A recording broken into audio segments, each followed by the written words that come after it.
Hello students, कैसे हो आप। तो स्टूडेंट, मैंने क्लास 11 के अंदर अकाउंटेंसी का जो आपका सब्जेक्ट है वो स्टार्ट किया था और हम लोगों ने डेफिनेशन स्टार्ट की थी अकाउंटिंग की। ये मेरा लेक्चर नंबर 3 है स्टूडेंट। तो अगर किसी बच्चे ने अभी तक मेरे 2 लेक्चर नहीं देखे हैं तो प्लीज एक हम्बल रिक्वेस्ट होगी स्टूडेंट, पहले आप मेरे 2 लेक्चर देखो। लेक्चर नंबर 1 जिसके अंदर मैंने आपको डेफिनेशन ऑफ अकाउंटिंग बताया है, और लेक्चर नंबर 2 के अंदर भी स्टूडेंट मैंने डेफिनेशन ऑफ अकाउंटिंग को कंटिन्यू किया है। तो यहाँ पे स्टूडेंट बच्चों ने मुझे बताया कि सर हमें जो डेफिनेशन है अकाउंटिंग की हमारे टीचर ने 5 से 10 मिनट में कंप्लीट कर दी थी। यहाँ पे देख सकते हो आप स्टूडेंट, अप्रॉक्स मेरे जो 2 लेक्चर हैं अगर दोनों को मैं कंबाइन करूं तो 40 मिनट्स, 40 मिनट से स्टूडेंट ज्यादा मैं लेक्चर डिलीवर कर चुका हूं, और ये लास्ट लेक्चर होगा स्टूडेंट डेफिनेशन ऑफ अकाउंटिंग के अंदर। तो without wasting your time student आज की क्लास स्टार्ट करते हैं। तो स्टूडेंट यहाँ पे जो डेफिनेशन दी थी American institute of certified public accountants ने ईयर 1961 के अंदर, जिसके अंदर मैं रिकॉर्डिंग आपको एक्सप्लेन कर चुका हूँ, क्लासिफाइंग में स्टूडेंट्स आपको बता चुका हूँ। आज के लेक्चर के अंदर हम समराइजिंग पढ़ेंगे, तो डिटेल के अंदर स्टूडेंट इसका डिस्कशन करते हैं। तो एक बार स्टूडेंट डेफिनेशन को रिपीट कर देता हूं आपके लिए। अकाउंटिंग क्या है स्टूडेंट? एक आर्ट है।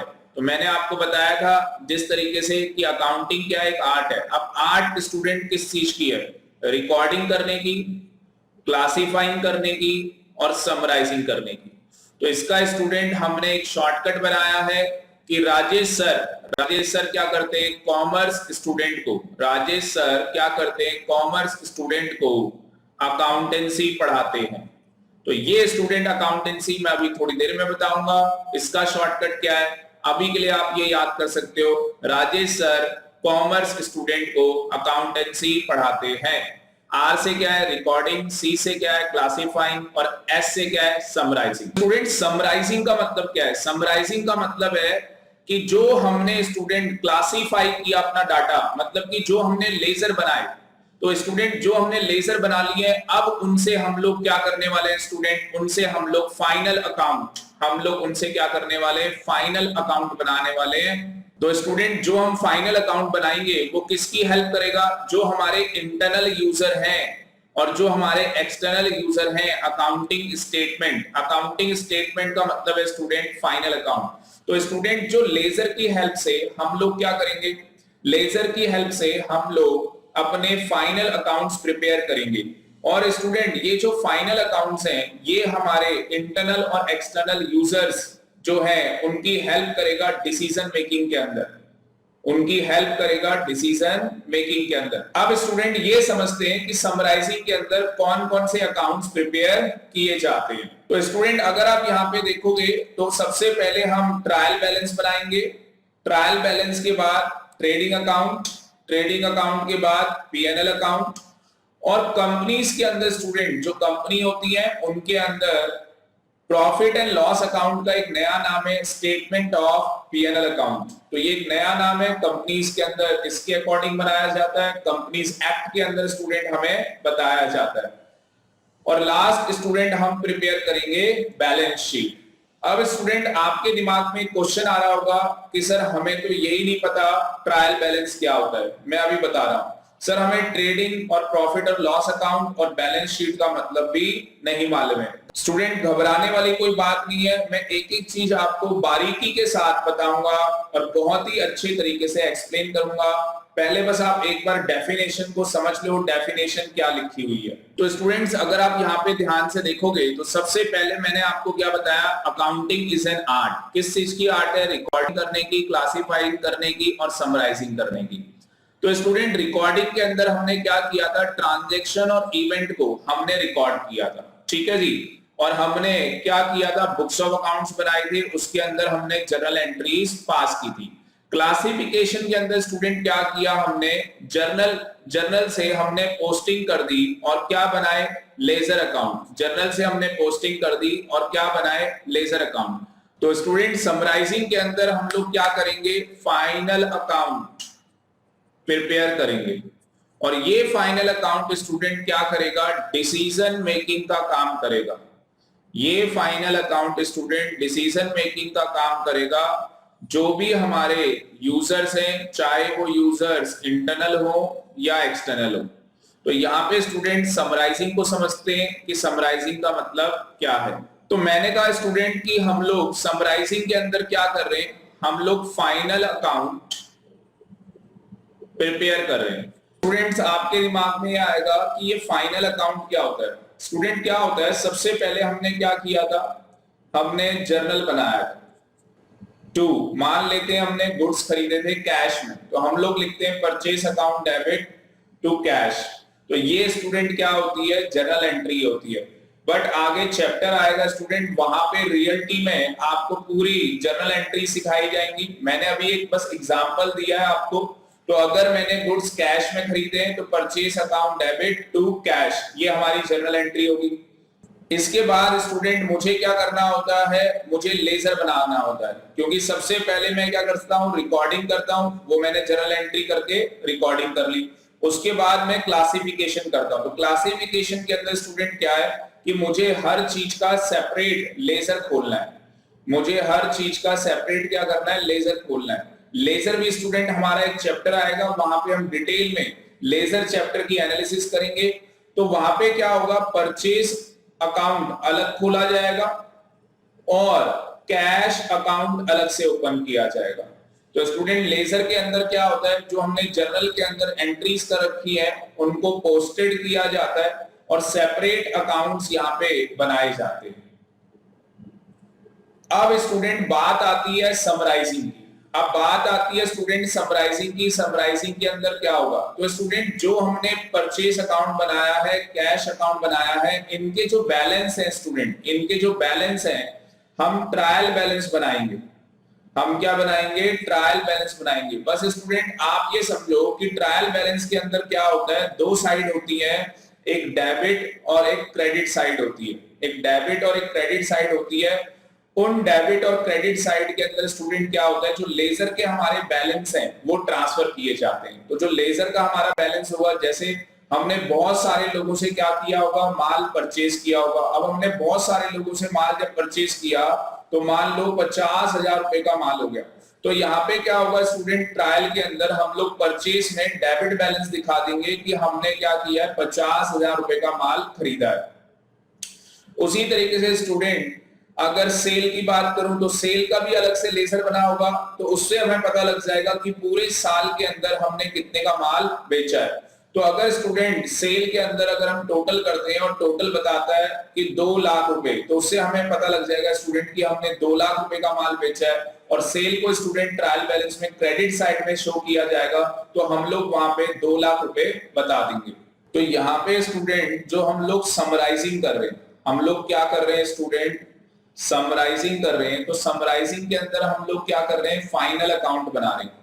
मैंने आपको बताया समराइजिंग के अंदर हम लोग क्या कर रहे हैं, फाइनल अकाउंट बना रहे हैं। पर फाइनल अकाउंट स्टूडेंट बनाने से पहले अभी मैंने आपको बताया कि हमें क्या करना होता है, ट्रायल बैलेंस बनाना होता है। हमें क्या करना होता है, ट्रायल बैलेंस बनाना होता है। तो ट्रायल बैलेंस के अंदर स्टूडेंट मैंने आपको बताया कि हम लोग परचेज को डेबिट साइड में बताते हैं और सेल को हम लोग क्रेडिट साइड में शो करते हैं। इस तरीके से हम लोग शो करते हैं। तो स्टूडेंट ट्रायल बैलेंस का भी पूरा चैप्टर आएगा, हम लोग पढ़ेंगे। और फाइनल अकाउंट के अंदर स्टूडेंट हम लोग क्या करते हैं, 3 अकाउंट बनाते हैं। नंबर 1 ट्रेडिंग अकाउंट बनाते हैं, number 2 profit and loss account बनाते हैं, एंड नंबर 3 बैलेंस शीट बनाते हैं। तो अभी स्टूडेंट बस समराइजिंग के अंदर आप ये समझ लो कि लेजर के अंदर जो भी हमने स्टूडेंट अकाउंट खोले थे उनके बैलेंस को टोटल करके हम लोग क्या करते हैं, सबसे पहले हम लोग ट्रायल बैलेंस बनाते हैं और ट्रायल बैलेंस की हेल्प से स्टूडेंट हम लोग क्या करते हैं, ट्रेडिंग, पीएनएल और बैलेंस शीट बनाते हैं। तो स्टूडेंट फाइनल अकाउंट बनाने का क्या बेनिफिट होता है कि हमें किसी भी ऑर्गेनाइजेशन की फाइनेंशियल पोजीशन, हमें किसी भी ऑर्गेनाइजेशन की फाइनेंशियल पोजीशन के बारे में पता लग जाता है। अगर किसी भी ऑर्गेनाइजेशन की स्टूडेंट फाइनेंशियल पोजीशन अच्छी होगी तो उससे क्या होगा, हाँ जी, अगर किसी भी ऑर्गेनाइजेशन की फाइनेंशियल पोजीशन अच्छी है तो उससे क्या होगा, उससे स्टूडेंट, उस ऑर्गेनाइजेशन की ग्रोथ होगी, वो ऑर्गेनाइजेशन आगे बढ़ेगी। और अगर किसी ऑर्गेनाइजेशन की फाइनेंशियल पोजीशन खराब है, मतलब कि वीक है, उस केस के अंदर स्टूडेंट चांसेस हैं कि शायद वो बिजनेस बंद हो जाए। वो बिजनेस क्या हो सकता है, बंद किया जा सकता है। आगे चलते हैं। स्टूडेंट जो हमने ये प्रोसेस किया, जिसके अंदर हमने रिकॉर्डिंग की, हमने क्लासिफाइंग किया, हमने समराइजिंग किया, अगर स्टूडेंट मैं इन तीनों को मिला दूं तो इन तीनों को मिला के हम कहते हैं अकाउंटिंग साइकिल। इन तीनों को मिला के हम क्या कहते हैं, अकाउंटिंग साइकिल। तो अगर आपसे कोई पूछे कि अकाउंटिंग साइकिल क्या है, जिसमें रिकॉर्डिंग भी है, क्लासिफाइंग भी और समराइजिंग भी है, और इसी का स्टूडेंट दूसरा नाम है प्रोसेस ऑफ अकाउंटिंग। तो इसको स्टूडेंट प्रोसेस ऑफ अकाउंटिंग भी बोला जाता है। तो स्टूडेंट अगर मैं समराइजिंग की बात करूं, तो समराइजिंग के अंदर मैंने आपको बताया हम लोग ट्रायल बैलेंस बनाएंगे, बट स्टूडेंट इसका पूरा चैप्टर है, तो अभी के लिए बस आप लोग क्या करो, ये नाम याद कर लो। समराइजिंग स्टूडेंट थोड़ा सा एक्सप्लेन करना डिफिकल्ट है। डिफिकल्ट इसलिए है क्योंकि अभी तक स्टूडेंट आपने अकाउंट में चलना भी नहीं सीखा है, अभी आप चलना सीख रहे हैं। तो आपको बस ये अभी नाम याद कर रहे हैं, ट्रायल बैलेंस होता है, ठीक है जी। समराइजिंग के अंदर क्या होता है, ट्रायल बैलेंस होता है। तो दो मतलब है यहाँ पे स्टूडेंट समराइजिंग के मोटे मोटे, एक तो हम ये अकाउंट्स बनाते हैं और दूसरा हमें उस ऑर्गेनाइजेशन की, उस एंटरप्राइज की फाइनेंशियल पोजीशन के बारे में पता लगता है। अगर फाइनेंशियल पोजीशन अच्छी है तो उससे क्या होगा, उस ऑर्गेनाइजेशन की, उस एंटरप्राइज की ग्रोथ होगी। और अगर उस ऑर्गेनाइजेशन की, एंटरप्राइज की फाइनेंशियल पोजीशन खराब है तो स्टूडेंट चांसेस है कि वो ऑर्गेनाइजेशन, वो एंटरप्राइज क्लोज भी हो सकती है, बंद भी हो सकती है। तो यहाँ पे स्टूडेंट आप लोग क्या करेंगे, समराइजिंग के अंदर आप अकाउंट्स के नाम याद कर लेंगे, ट्रायल बैलेंस, उसके बाद ट्रेडिंग अकाउंट, पीएनएल अकाउंट, और कंपनी के केस में student statement of PNL account बोलते हैं, एज पर कंपनीज एक्ट, एक कानून बना हुआ है। और लास्ट में स्टूडेंट हम लोग बनाते हैं बैलेंस शीट। तो स्टूडेंट जो हमारा ट्रेडिंग और पीएनएल अकाउंट है, जो हमारा क्या है, ट्रेडिंग और पीएनएल अकाउंट है, उसे हम इनकम स्टेटमेंट के नाम से भी जानते हैं। तो ट्रेडिंग और पीएनएल अकाउंट को स्टूडेंट इनकम स्टेटमेंट भी बोला जाता है, क्योंकि ट्रेडिंग अकाउंट से स्टूडेंट हमें अपनी इंटरप्राइज का ग्रॉस प्रॉफिट या ग्रॉस लॉस हम लोग डिटरमाइन करते हैं। अब आपके दिमाग में दोबारा से आ रहा होगा, सर ये ग्रॉस प्रॉफिट और ग्रॉस लॉस क्या होता है। मोटा मोटा स्टूडेंट अभी मैं बता रहा हूं, क्योंकि पूरा फाइनल अकाउंट का चैप्टर स्टूडेंट हमारे सिलेबस के अंदर है।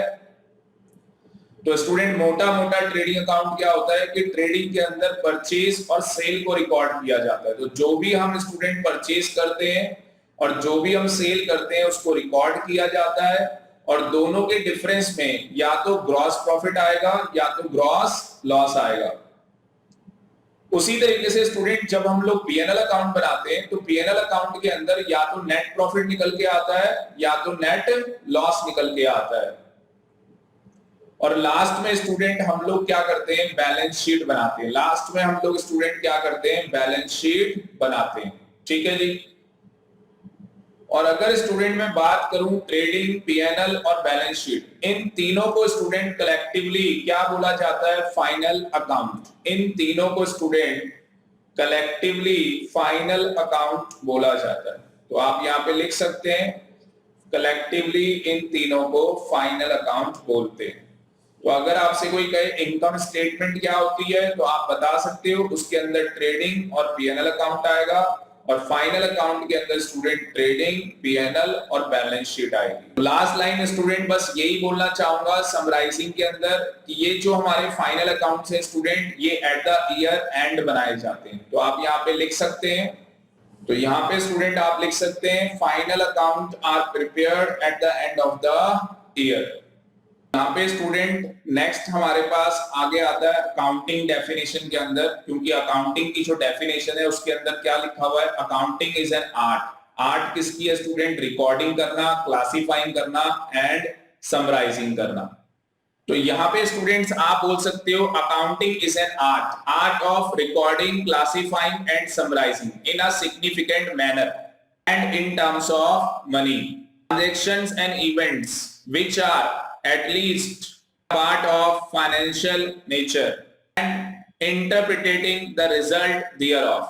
Then last हमारे पास यहाँ पे आता है एनालिसिस एंड इंटरप्रिटेशन और उसके बाद हमारे पास आएगा कम्युनिकेशन। स्टूडेंट यहाँ पे हम लोग एनालिसिस और इंटरप्रिटेशन करेंगे और लास्ट में हम लोग कम्युनिकेशन करेंगे। तो एनालिसिस एंड इंटरप्रिटेशन का क्या मतलब है? यहाँ पे स्टूडेंट्स आपने ये देखा कि अकाउंटिंग क्या है, हमारी एक आर्ट। इस आर्ट के अंदर स्टूडेंट हमने रिकॉर्डिंग की, इसके अंदर हमने क्लासिफाइंग किया, इसके अंदर स्टूडेंट हमने समराइजिंग किया। और अब स्टूडेंट बात आती है एनालिसिस की। तो स्टूडेंट बात आती है समराइजिंग के बाद एनालिसिस एंड इंटरप्रिटेशन की, और सबसे लास्ट में स्टूडेंट आता है कम्युनिकेशन।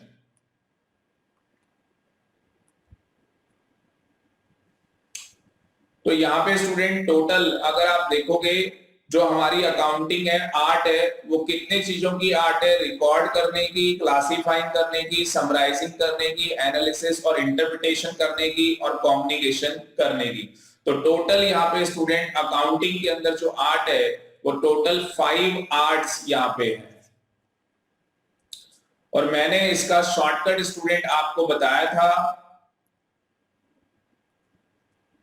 कि राजेश सर क्या करते हैं, कॉमर्स के स्टूडेंट को अकाउंट्स पढ़ाते हैं। तो आर से क्या हो गया? रिकॉर्डिंग, सी से क्या हो गया? क्लासिफाइंग, एस से क्या हो गया? समराइजिंग, ए से क्या हो गया? एनालिसिस, और सी से क्या हो गया? कम्युनिकेशन। तो स्टूडेंट ये शॉर्टकट है जिसके थ्रू आप याद रख सकते हो। तो यहाँ पे स्टूडेंट एनालिसिस और इंटरप्रिटेशन के अंदर क्या होता है, जो हमने फाइनल अकाउंट बनाया है, जो हमारी फाइनेंशियल पोजीशन हमें पता लगी है, उसकी हम जजमेंट करेंगे। तो हम ये चेक करेंगे कि जो हमारी फाइनेंशियल पोजीशन है वो प्रॉफिटेबल है या नहीं है। जिस तरीके से स्टूडेंट अभी आप लोगों का 10th का रिजल्ट आया, तो first of all congratulation all of you. तो आप लोगों ने अपना जब 10th का रिजल्ट देखा तो स्टूडेंट आपने डिसाइड किया कि आपको क्या करना चाहिए, कॉमर्स करनी चाहिए या नहीं करनी चाहिए। पर स्टूडेंट मेरी एडवाइस है कि आपको काउंसलिंग करानी चाहिए थी। अगर आप किसी प्रोफेशनल पर्सन से काउंसलिंग कराते तो वो आपको बेस्ट एडवाइस करता कि आपने कॉमर्स लेनी है या नहीं लेनी। क्योंकि स्टूडेंट कॉमर्स के अंदर जो हमने यहाँ पे सब्जेक्ट स्टार्ट किया है अकाउंटेंसी, तो मेरे को स्टूडेंट बहुत ज्यादा देखने को मिलता है कि बच्चों की अकाउंट्स बहुत वीक होती है। क्यों? क्योंकि स्टूडेंट बच्चों को इतनी डीप नॉलेज नहीं दी जाती। टीचर्स को भी डर लगता है स्टूडेंट कि बच्चे को समझ में आएगा ही नहीं। पर स्टूडेंट्स अगर आप ध्यान से देखोगे कि अगर आपकी फाउंडेशन बहुत अच्छी होगी तो स्टूडेंट आपकी एक बहुत अच्छी ग्रिप आ जाएगी अकाउंट्स के अंदर, और आप कहीं पे भी अकाउंट्स के अंदर पीछे नहीं रहने वाले, सबसे आगे स्टूडेंट्स आप खड़े होंगे अकाउंट्स के अंदर। तो स्टूडेंट उसी तरीके से यहाँ पे जो हमारे फाइनल अकाउंट होते हैं उनकी जजमेंट की जाती है, हमारी फाइनेंशियल पोजीशन को चेक किया जाता है कि वो प्रॉफिटेबल है या नहीं है। चेक करने के लिए स्टूडेंट जो हमारे पास टूल होता है उसे कहते हैं रेशो। रेशो मतलब स्टूडेंट रेशो का एक चैप्टर है जो आपको 12th क्लास के अंदर पढ़ाया जाएगा। बस अभी के लिए बस मैं यही बताना चाहता हूं आपको कि रेशो से क्या होता है स्टूडेंट, हम लोग रेशो निकाल के हम लोग बता देते हैं कि इस एंटरप्राइज की फाइनेंशियल पोजीशन प्रॉफिटेबल है या नहीं है। लास्ट में स्टूडेंट हमारे पास आता है कम्युनिकेशन। जिस तरीके से स्टूडेंट आपका रिजल्ट आता है तो उसको कम्युनिकेट किया जाता है, आपके घर वालों को तो बताया ही जाता है कि आपका क्या रिजल्ट आया, पर आपको पता है पड़ोसियों को ज्यादा वो रहता है स्टूडेंट कि इस बच्चे के कितने मार्क्स आए। रिजल्ट आपका आ रहा होता है, उधर पड़ोसी को ज्यादा वो रहता है कि भैया इस बच्चे का रिजल्ट क्या आया है। अगर आपका रिजल्ट स्टूडेंट बहुत अच्छा आए तो भी दिक्कत होती है, और अगर आपका रिजल्ट बहुत बेकार आए तो भी दिक्कत होती है। तो उसी तरीके से स्टूडेंट यहाँ पे जो एंटरप्राइज है उसके यूजर्स होते हैं, इंटरनल यूजर होते हैं, एक्सटर्नल यूजर होते हैं। एक सेपरेट वीडियो स्टूडेंट मैं आपके लिए बनाऊंगा यूजर्स के ऊपर, जिसके अंदर मैं एक्सप्लेन करूंगा इंटरनल यूजर क्या होता है, एक्सटर्नल यूजर क्या होता है। अभी के लिए बस मैं यही बोलना चाहता हूं स्टूडेंट कि मुझे ये बताओ कि बिजनेस के अंदर पैसा किसने लगाया। तो बिजनेस में पैसे लगाए लाला जी ने। बिजनेस में किसने पैसे लगाए? लाला जी ने बिजनेस के अंदर पैसे लगाए। अब जब लाला जी ने स्टूडेंट बिजनेस के अंदर क्या लगाए? पैसे लगाए, तो उस केस के अंदर स्टूडेंट लाला जी भी जानना चाहते हैं कि जो उनकी इंटरप्राइज है, जो लाला जी का बिजनेस है, वो प्रॉफिटेबल हो रहा है या नहीं हो रहा, तो वो भी स्टूडेंट जानना चाहते हैं। उसी तरीके से स्टूडेंट जो एक्सटर्नल यूजर हैं, जिन्होंने लाला जी को माल बेचा है, मतलब कि जो लाला जी के क्रेडिटर हैं या लाला जी के डेटर हैं, वो लोग भी स्टूडेंट जानना चाहते हैं कि लाला जी का बिजनेस कैसा चल रहा है। अगर स्टूडेंट लाला जी का बिजनेस अच्छा चल रहा है, तो जो लाला जी के क्रेडिटर हैं वो ज्यादा से ज्यादा माल लाला जी को क्रेडिट में देंगे। और अगर स्टूडेंट लाला जी का बिजनेस अच्छा चल रहा है, तो इसका मतलब कि लाला जी के बिजनेस में भी डेटर्स अच्छे खासे होंगे जिनसे लाला जी ने पैसे लेने। पर अगर स्टूडेंट इसी का उल्टा कर दें कि लाला जी का बिजनेस अच्छा नहीं चल रहा, तो उस केस के अंदर स्टूडेंट जिन्होंने लाला जी को उधार में माल बेचा है, उन्हें हमेशा स्टूडेंट एक डर लगा रहेगा कि यार हमारे पैसे मिलेंगे या नहीं मिलेंगे। स्टूडेंट कम्युनिकेशन का सिंपल मीनिंग है कि जो भी हमारी फाइनेंशियल पोजीशन होगी, उसका रिजल्ट स्टूडेंट हमारे जो यूजर्स हैं डिसीजन मेकिंग के लिए उनके काम आएगा। ये तो हम लोग यहाँ पे उनको कम्युनिकेट करेंगे, चाहे वो इंटरनल यूजर हो चाहे वो एक्सटर्नल यूजर हो। स्टूडेंट चलते चलते बस इतना ही बोलना चाहूंगा, आप हमारी वीडियो को ज्यादा से ज्यादा शेयर करें, लाइक करें और हमारे चैनल को स्टूडेंट एकेडमी 99 को आप सब्सक्राइब करें। Thank you very much.